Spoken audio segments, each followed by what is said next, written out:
नमस्कार विद्यार्थी मित्रांनो, आज आपण या झोपडीत माझ्या या कवितेची टेस्ट पाहणार आहोत, कशी सोडवायची आहे। तर कवितेचे नाव आहे या झोपडीत माझ्या आणि कवी आहेत राष्ट्रसंत श्री तुकडोजी महाराज। तर पहा, प्रश्न पहिला काय आहे, कवितेच्या आधारे सूचनेनुसार कृती करा। 2 मार्काची ही कृती आहे। कवितेत आलेल्या आशयानुसार मुद्द्यातील फरक लिहा। तर तुम्हाला झोपडीतील सुखे यामधले 2 मुद्दे इथे लिहायचे आहे आणि महालातील सुखे यातील 2 मुद्दे तुम्हाला इथे लिहायचे आहेत। तर पहा, ही कविता आहे। झोपडीतील सुखे आणि महालातील सुखे आपल्याला या कवितेतून शोधायची आहेत। तर पहा, राजास जी सौख्य मिळाली, जी महाली सौख्य कधी मिळाली, ती सर्व प्राप्त झाली या झोपडीत माझ्या। भूमीवरी पडावे, ताऱ्याकडे पहावे, प्रभू नाम नित्य गावे या झोपडीत माझ्या।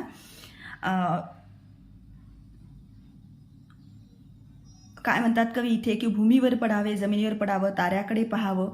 ताऱ्याकडे पाहण्याचं सुख हे झोपडीतून आपल्याला दिसतं, ते महाल्यातून दिसत नाही।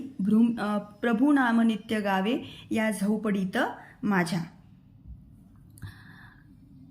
आणि प्रभूचे नाव आपण म्हणजे देवाचे नाव आपण नित्य घेणार आहे। झोपडीतील सुखे कोणती म्हणता येईल आपल्याला की ताऱ्यांकडे पहावे आणि प्रभू नाम नित्य गावे, ही आपल्याला पहिले झोपडीतील सुखे म्हणता येईल। आणि महालातील कोणती आहेत तर पहा, महालामध्ये पुढे काय कवितेत म्हटलेलं आहे, पहारे आणि तिजोऱ्या त्यातून होते चोऱ्या, दारास नाही दोऱ्या या झोपडीत माझ्या।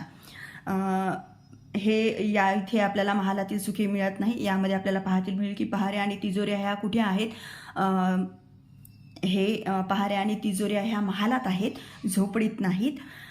जातात या महाला मज्जाव शब्द आला, भीतीनं यावयाला या झोपडीत माझ्या।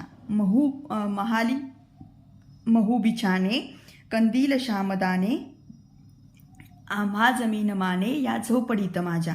तर पहा, महालात मऊ बिछाणे आहेत आणि कंदील आणि शामदाने यांची रोषणाई आहे। तर हे जे 2 मुद्दे आहेत हे महालातील सुखे आहेत। तर आता आपण ते लिहूया।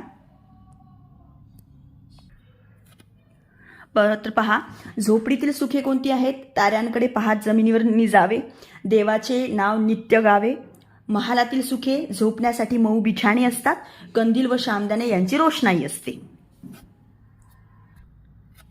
दुसरा प्रश्न काय आहे की आकृतीबंध पूर्ण करा। महालात चोऱ्या होतात कारण, आणि त्याच्यानंतरचा प्रश्न आहे महालात चोऱ्या होऊ नयेत म्हणून लावले जातात। पहिला आहे महालात चोऱ्या होतात, मग त्याचे कारण काय आहे। आणि दुसरा प्रश्न असा आहे की महालात चोऱ्या होऊ नयेत म्हणून त्यासाठी काय लावले जातात। 2 मार्काची ही कृती आहे। 1-1 गुण एका कृतीला दिलेला आहे।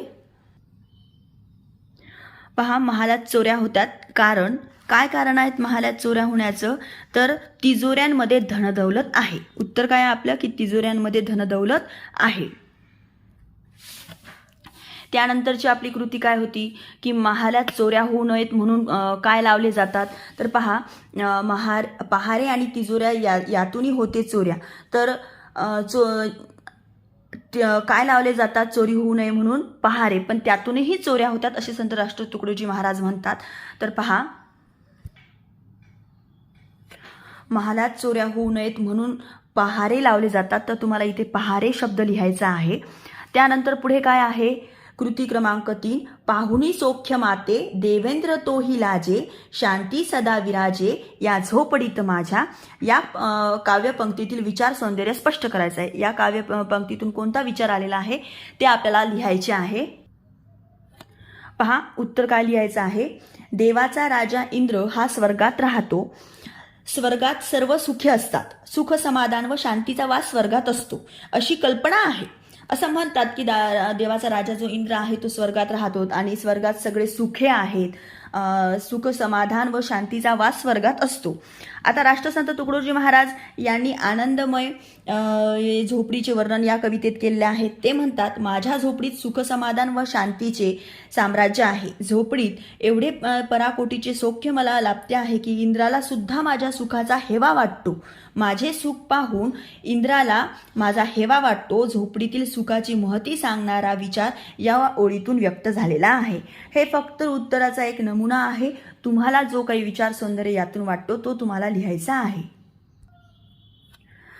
त्यानंतरचा प्रश्न दुसरा काय आहे, पुढे दिलेल्या काव्यपंक्तीचे रसग्रहण करा. पाहुणी सौख्य माते देवेंद्र तोही लाजे, शांती सदा विराजे या झोपडीत माझ्या. आता याचं तुम्हाला रसग्रहण लिहायचं आहे.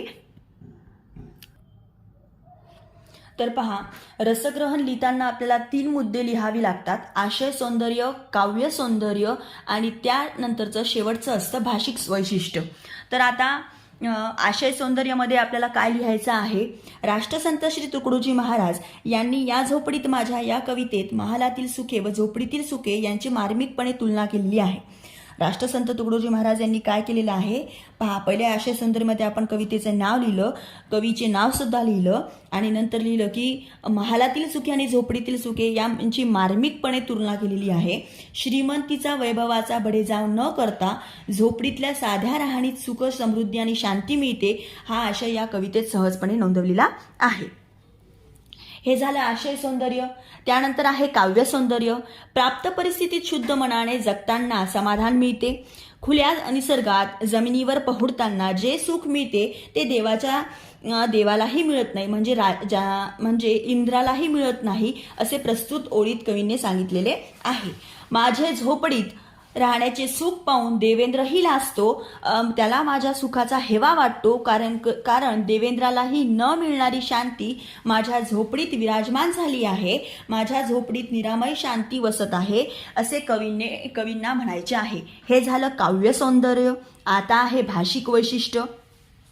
तर पहा, कवितेचा आशयाला पूरक असा सैलसा ओवी हा प्राचीन छंद प्रकार कवितेत आलेला आहे. ओवी या लोकछंद प्रकारे ही कविता लिहिली गेलेली आहे.